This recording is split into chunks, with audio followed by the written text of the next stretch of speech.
क्या आपने कभी सोचा है कि हमारे जीवन की सबसे बड़ी चुनौतियां ही हमें सबसे गहरे सबक सिखाती हैं? कभी कभी जब हम मुश्किल हालातों में फंस जाते हैं तो हमें लगता है कि हम अकेले हैं, कि हमारे सवालों का कोई जवाब नहीं है।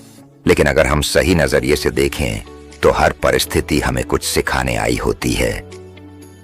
आज मैं आपको एक ऐसी प्रेरणादायक कहानी सुनाने जा रहा हूं जो न सिर्फ आपके दिल को छू लेगी बल्कि आपके सोचने का नजरिया भी बदल देगी। यह कहानी सिर्फ एक साधारण कथा नहीं है, बल्कि यह जीवन के गहरे सत्य को उजागर करती है। तो चलिए आज हम बुद्ध की एक अनमोल कहानी के माध्यम से यह समझने की कोशिश करते हैं कि जीवन के सबसे कठिन सवालों का जवाब हमें कहाँ और कैसे मिलता है। तो आइए जीवन बदलने वाली कहानी शुरू करते हैं। दोस्तों, एक युवक ने अपने जीवन में सफलता प्राप्त करने का दृढ़ संकल्प कर लिया। बड़ी लगन और धैर्य के साथ उसने आश्रम से शिक्षा प्राप्त की। शिक्षा की समाप्ति के बाद उसने नौकरी खोजना प्रारंभ कर दिया ताकि पारिवारिक जिम्मेदारी का निर्वाह वह बहुत ही अच्छे तरीके से कर सके। इतनी अच्छी शिक्षा प्राप्त करने के बाद भी उसका यह दुर्भाग्य रहा कि उसे कहीं भी काम नहीं मिला। नौकरी की तलाश में वह जगह जगह भटकता रहा, खूब प्रयास किए, किंतु हर स्थान से उसे निराशा ही मिली। अच्छी बात यह थी कि युवक ने मात्र किताबी शिक्षा ग्रहण नहीं की थी, अपितु जीवन में कैसे धैर्य रखा जाए यह भी सीखा था। यही वजह रही कि वह हर परिस्थिति का सामना बड़े ही अच्छे तरीके से कर लेता। लेकिन कब तक यह करता ये करता। हर एक संघर्ष की सीमा होती है। दोस्तों, यह बात सत्य है कि जब तक सफलता नहीं मिलती है तब तक आपकी मदद करने कोई नहीं आता है। आप दर दर की ठोक खाते रहेंगे पर कोई पूछने वाला नहीं रहेगा कि आप कैसे हैं, आप परेशान हैं कि नहीं है, यह कोई नहीं आपसे पूछेगा। यह जीवन की सच्चाई है। हाँ, लेकिन जब आप कामयाब बन जाएंगे, जब आपके पास पैसा रहेगा, तो 10 से 20 लोग आपके आगे पीछे घूमते रहेंगे, तो तमाम तरह के लोग आपसे रिश्ता भी रखना चाहेंगे। तब दूर के लोग भी आपसे कहेंगे कि आप उनके बहुत ही करीबी रिश्तेदार हैं। हर कोई आपसे एक झूठा रिश्ता लेकर जोड़ने लगेगा। ध्यान रहे, जो लोग आपके पैसे को, आपकी कामयाबी को देखकर आपसे जुड़ते हैं, वह कभी भी आपके अपने नहीं हो सकते। जो मुसीबत के समय में, जब आप निर्धन हैं, गरीब हैं, लाचार पड़े हुए हैं, उस वक्त कोई अगर आपको सहारा दे, उस वक्त कोई अगर आपके साथ खड़ा रहे, तो समझ लीजिए कि वही आपका सच्चा और अपना साथी है। और ऐसे लोग दुनिया में केवल 1% से भी कम होते हैं जो आपकी गरीबी में, जो आपके कठिन वक्त में आपका साथ दें। लेकिन आप सबसे ज्यादा उन लोगों के लिए परेशान रहते हैं जो कभी आपके अपने हैं ही नहीं। वह युवक हार थक के परेशान होकर के एक रास्ते से गुजर रहा था। रास्ते में उसी से एक आश्रम दिखाई पड़ा। उस आश्रम के बाहर एक महात्मा अपने शिष्यों को ज्ञान का उपदेश दे रहे थे। वे सभी शिष्य उन बौद्ध महात्मा के उपदेशों को बड़े ही ध्यान और शांतिपूर्वक सुन रहे थे। वह युवक वहीं पर रुक गया।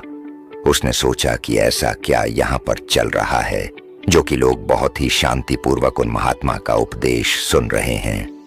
उस युवक के भी मन में जिज्ञासा जाग गई कि चलकर हम भी देखते हैं कि वहां पर क्या हो रहा है। और वह युवक भी धीरे धीरे कदमों से आगे बढ़ते हुए आश्रम की तरफ चल पड़ा। वह पास में ही एक आम के पेड़ के पास बैठ गया और महात्मा के द्वारा कही हुई बातों को ध्यान से सुनने लगा। महात्मा कह रहे थे, जब किसी चीज की नई शुरुआत होती है तो सबसे पहले सब कुछ खत्म हो जाता है। जब इस सृष्टि की रचना हुई थी तो सबसे पहले सब कुछ समाप्त हो गया था। उसके बाद एक नई सृष्टि की रचना हुई। यानी जब इंसान मुसीबत के ऐसे वक्त में पहुंच जाए जब उसे लगे कि अब कुछ नहीं होने वाला है, अब मेरा कुछ नहीं हो सकता है, जीवन में वह बिल्कुल हार सा गया है, टूट जाए, लाचार हो गया हो, कोई उसकी मदद करने वाला नहीं रहे, ऐसे वक्त में अगर वह इंसान किसी से अपनी मदद भी मांगे तो लोग उसकी मदद भी करने से इनकार कर दें। महात्मा आगे कहते हैं कि ऐसे बुरे वक्त में अगर किसी को प्यास लगती है तो कोई आपको पानी देने वाला भी नहीं मिलेगा, क्योंकि बुरे वक्त में कोई भी साथ नहीं देता है। ऐसे वक्त में आप बिल्कुल टूट जाएंगे, आप जिंदगी से हार जाएंगे। लेकिन एक बात हमेशा याद रखिएगा, इसी क्षण यही सोचना है कि अब कुछ हमारी जिंदगी में बड़ा और अच्छा होने वाला है, क्योंकि बर्बादी के बाद ही नई चीज का निर्माण होता है। टूटे फूटे लोहे को गला करके एक नए लोहे का निर्माण किया जाता है। अर्थात जब आप बिल्कुल टूट जाएंगे, मुसीबत के वक्त से गुजर रहे हैं, तो यह बात दिमाग में जरूर लाएं कि अब कुछ नया होने वाला है, हमारी जिंदगी में कुछ अच्छा और बड़ा होने वाला है। यही एक उम्मीद आपको जिंदा रखेगी और यह बिल्कुल सत्य बात है। देखना, अगर तुम ऐसे वक्त में हो जहां पर कोई तुम्हारी मदद नहीं कर रहा है, कहीं से में की कोई भी उम्मीद नहीं है, तो समझ लेना कि अब कुछ बड़ा और अच्छा होने वाला है, क्योंकि जितना आप टूट सकते थे अब आप टूट गए हैं। इससे ज्यादा आप नहीं टूट सकते। ऊपर वाला आपको जरूर कुछ बड़ा देने वाला है। यही सब बोल करके गुरुजी अपने उपदेश को विराम देते हैं। बोलते हैं कि शिष्यों, आज के लिए बस इतना ही। अब तुम सब दूसरे दिन इसी समय पर आना, फिर हम आगे की बात करेंगे। सभी शिष्य अपने अपने आश्रम में चले जाते हैं। तभी अच्छा समय देख करके वही युवक उन महात्मा के पास आता है और कहता है कि महात्मा, मैं पीछे से आपका पूरा उपदेश सुन रहा था और मुझे बहुत ही अच्छा लगा।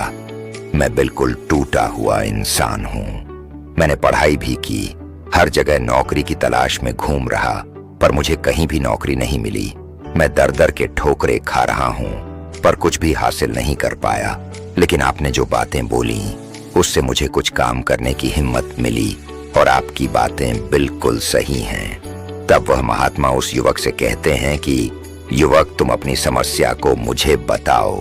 तब वह युवक कहता है कि हे महात्मा, मैंने आश्रम से शिक्षा प्राप्त की, उसके बाद हम घर पर आ गया और हमारे घर पर पैसों की जरूरत थी, जिसकी वजह से हम बाहर कमाने के लिए निकल पड़े।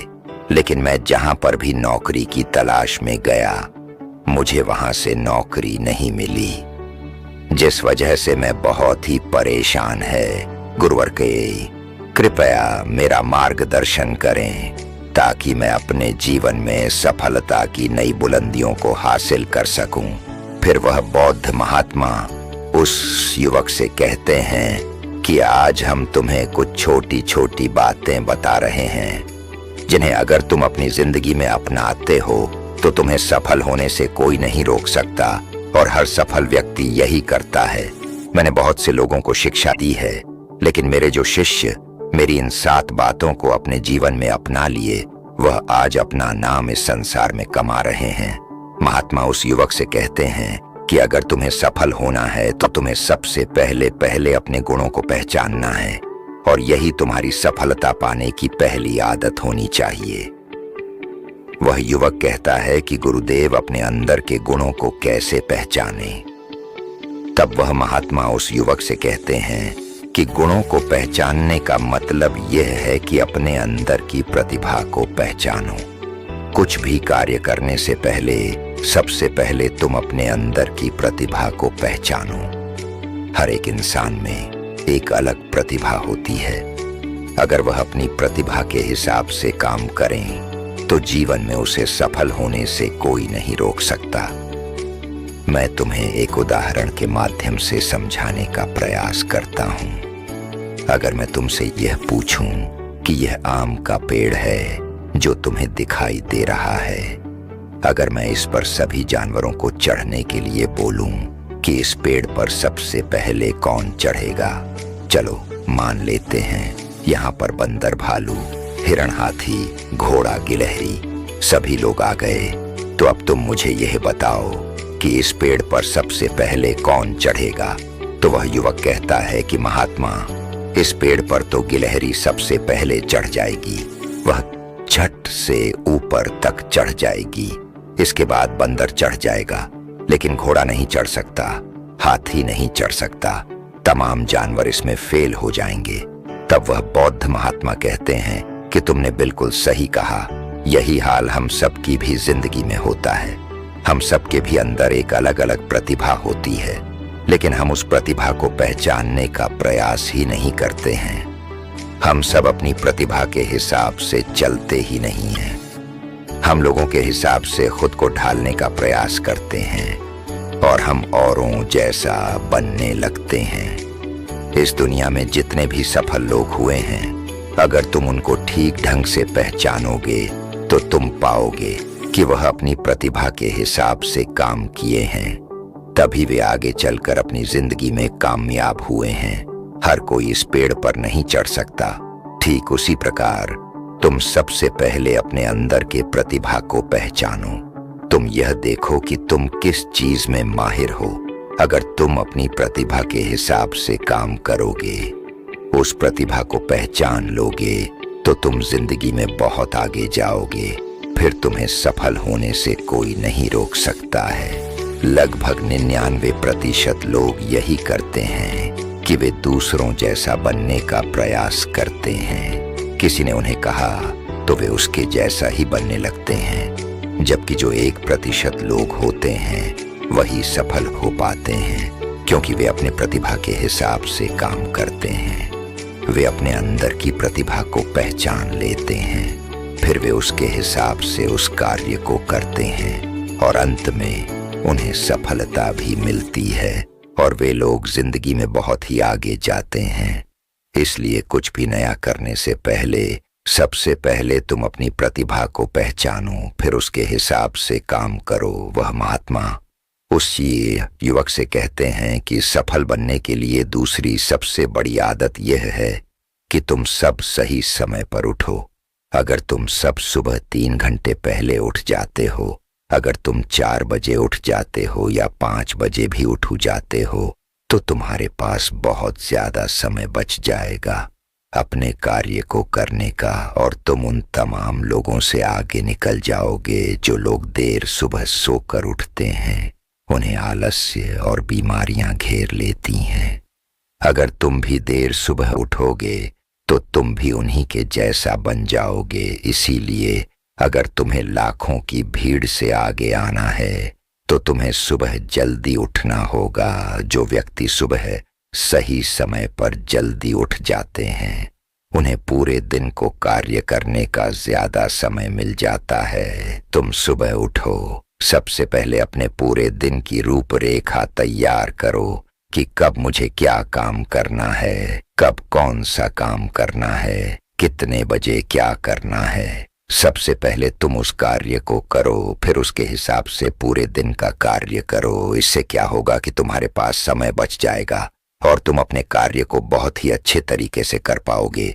जो लोग यह कार्य नहीं करते हैं, वह जब अपना कुछ कार्य पूरा कर लेते हैं, खाली बैठ जाते हैं, तो वह यह सोचते हैं कि अब उन्हें क्या करना चाहिए।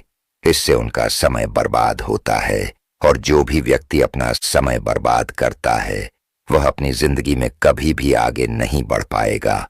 इसलिए सुबह उठ करके सबसे पहले अपनी एक रूपरेखा तैयार करो कि हमें दिन में क्या काम करना है और क्या नहीं करना है, फिर उसके हिसाब से तुम कार्य करो। महात्मा उस युवक से कहते हैं कि अगर तुम्हें अपनी जिंदगी में सफल होना है तो मैं तुम्हें तीसरी आदत बता रहा हूं, जिसे तुम जरूर अपनाना। वह यह है कि अपनी विचार शक्ति का उपयोग करो।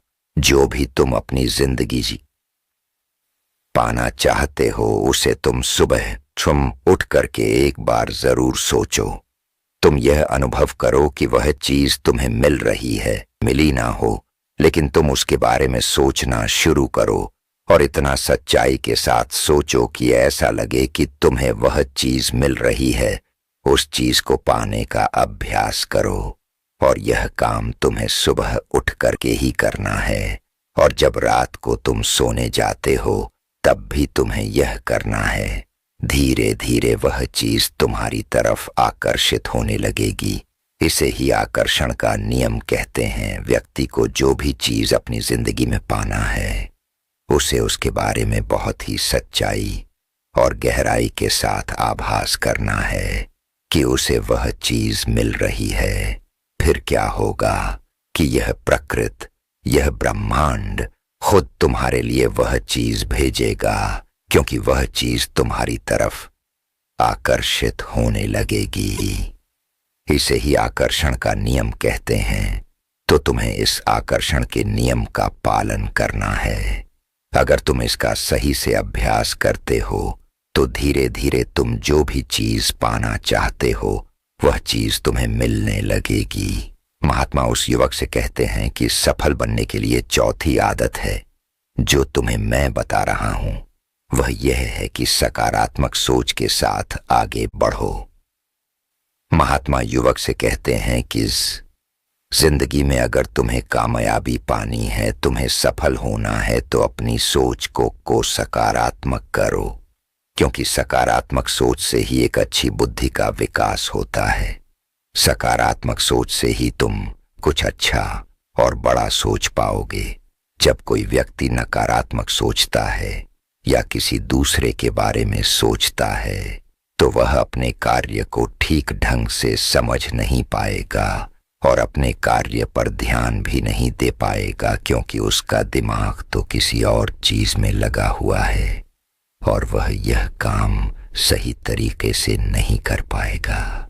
इसलिए तुम किसी के बारे में बुरा ना सोचो, भले ही वह तुम्हारा दुश्मन ही क्यों ना हो। इससे क्या क्या होगा कि तुम्हारा अपने कार्य पर से ध्यान हटने लगेगा, और जब तुम्हारा अपने कार्य पर से ध्यान हटने लगेगा तो तुम धीरे धीरे असफल होते जाओगे।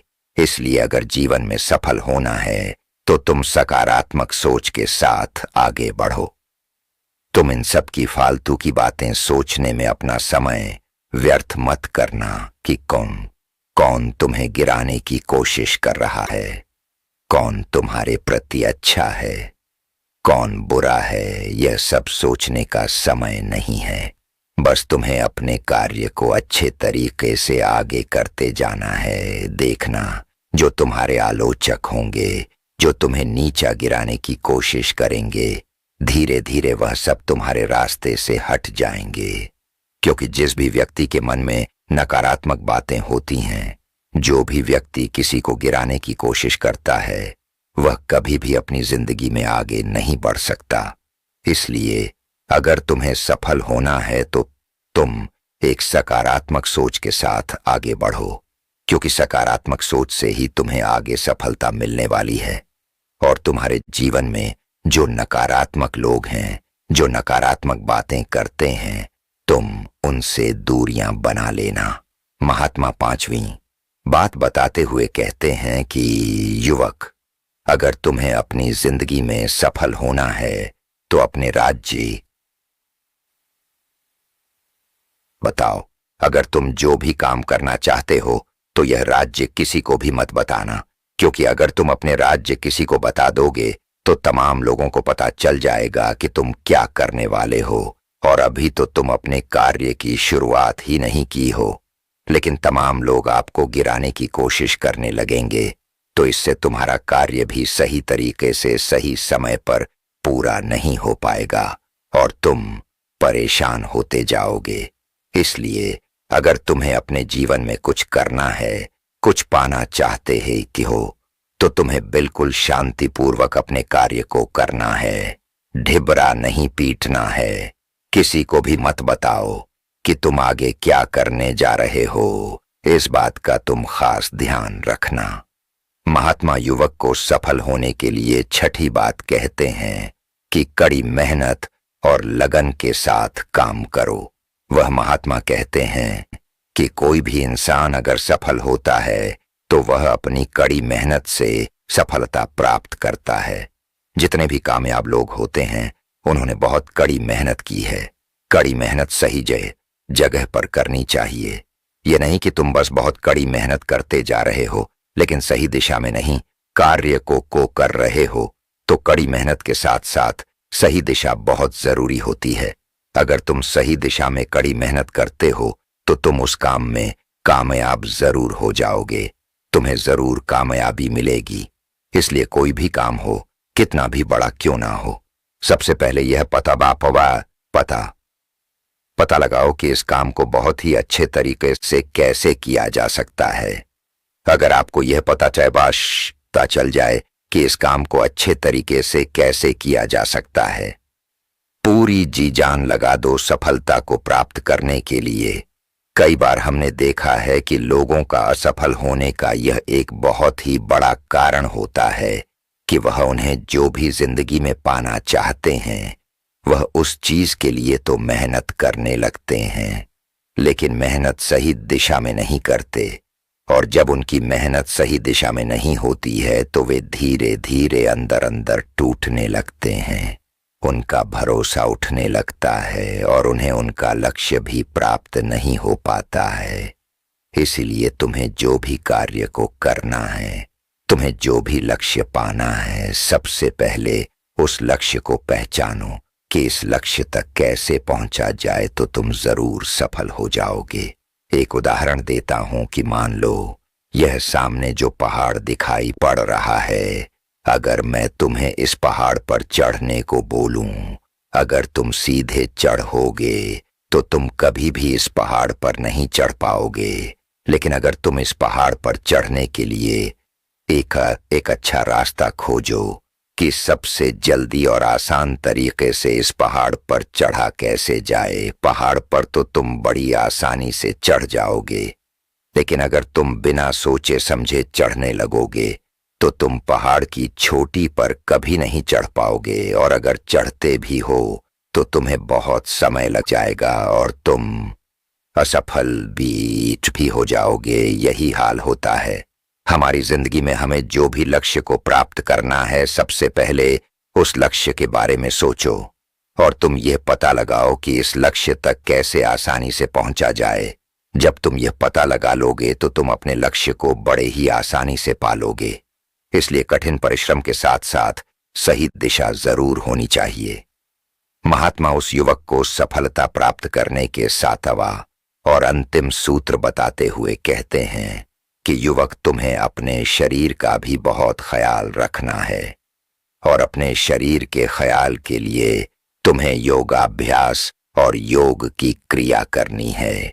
अगर तुम योग की क्रिया करते हो तो तुम्हारा दिमाग संतुलित रहेगा, और जब तुम्हारा दिमाग संतुलित रहेगा तो ही तुम अपने कार्य पर अच्छे तरीके से ध्यान दे पाओगे। योग की क्रिया करने से तुम्हारे अंदर का आलस्य भी दूर हो जाएगा, क्योंकि आलस्य इंसान का सबसे बड़ा दुश्मन होता है। इसलिए योगाभ्यास करके तुम अपने आलस्य को भी दूर कर दो। ठीक उसी प्रकार जब तुम अपने दिमाग को एक जगह पर केंद्रित कर लोगे, अच्छे मन के साथ कार्य करोगे, तो तुम्हें सफलता जरूर मिलेगी, क्योंकि तुमने अपनी पूरी ऊर्जा एक दिशा में लगा दी है। और जब तुम अपनी पूरी ऊर्जा एक दिशा में लगा दोगे तो उसका परिणाम तुम्हें अच्छा देखने को मिलेगा। इसलिए तुम दिन में ध्यान की क्रिया, योग्य की क्रिया जरूर करो। इससे तुम्हारा दिमाग संतुलित रहेगा, तुम्हारा दिमाग बहुत अच्छे तरीके से काम करेगा, और जब तुम्हारा दिमाग संतुलित रहेगा, बहुत अच्छे तरीके से काम करेगा, तो ही तुम कुछ नया और अच्छा सोच पाओगे, तभी जाकर तुम्हें सफलता भी मिलेगी। इसलिए मेरी इन बातों को ध्यान रखना। इसलिए युवक, सबसे पहले तुम जाओ, यह पता लगाओ कि तुम किस चीज में माहिर हो, फिर तुम उस हिसाब से कार्य करो, और मेरी इन बातों को याद रखना।